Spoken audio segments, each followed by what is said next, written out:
নিয়ম এবং শর্ত সেটা পূরণ করে গণ অধিকার পরিষদ আজকে নিবন্ধন লাভ করেছে।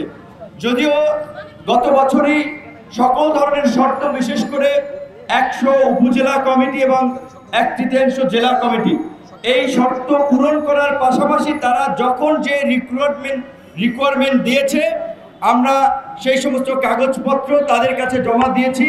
শুধুমাত্র সরকার বিরোধী কঠোর অবস্থানের কারণে আমাদেরকে এতদিন নিবন্ধন দেওয়া হয় নাই।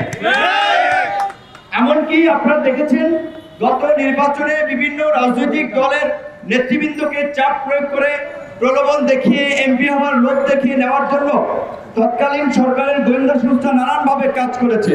যেহেতু আমরা এই রকমের একটা রাজনৈতিক কর্তৃত্ববাদী পরিস্থিতির মধ্যে, শাসনের মধ্যে 2018 সালে কোটা সংস্কার আন্দোলন, নিরাপদ সড়ক আন্দোলনের এই যে তরুণদের যে একটা প্রতিবাদী চেতনা জাগ্রত হয়েছিল, যার নেতৃত্ব আমরা দিয়েছিলাম, যে কারণে 2019 সালে ডাকসু নির্বাচনে আমরা জয়লাভ করি। স্বভাবতই সরকার আশঙ্কায় ছিল যে ঢাকা বিশ্ববিদ্যালয়ের ছাত্ররা গতানুগতিক রাজনৈতিক দলের বাইরে যেভাবে ছাত্র সংসদে আমাদেরকে নির্বাচিত করেছে, রাজনৈতিক দল হিসেবে আমরা নিবন্ধন পেলে সারা দেশে কাজ করলে আরেকটা গণজোয়ার তৈরি হবে, যেটা স্বৈর শাসনের মশলা উড়িয়ে দিবে।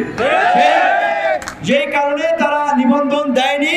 সর্বশেষ এই নির্বাচন কমিশনের কাছে সর্বশেষ আমরা 28 তারিখ যে চিঠি দিয়েছি পুনর্যাচাইয়ের জন্য, তারা পুনর্যাচাই করে আমাদেরকে আজকে ট্রাক প্রতীকে নিবন্ধন দিয়েছে।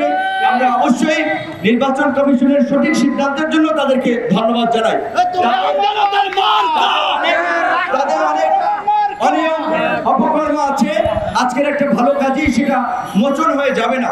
এখন আপনারা জানেন সারা বাংলাদেশের মানুষের প্রত্যাশা একটা নতুন রাজনীতি, নতুন নেতৃত্ব, নতুন দল। গণ অধিকার পরিষদ সেই তরুণ প্রজন্মের দল, নতুন তারুণ্যের দল, যারা আগামীর বাংলাদেশের জন্য কাজ করবে ইনশাআল্লাহ। তবে আমাদের পেছনে অতীতেও ষড়যন্ত্র হয়েছে, প্রোপাগান্ডা চালানো হয়েছে, এখনো চালানো হচ্ছে। আমরা সত্য অবস্থানে থাকবো। আপনাদেরকে এইটুকু আশ্বস্ত করি, আপনারা আমাদের পাশে থাকবেন। ধন্যবাদ।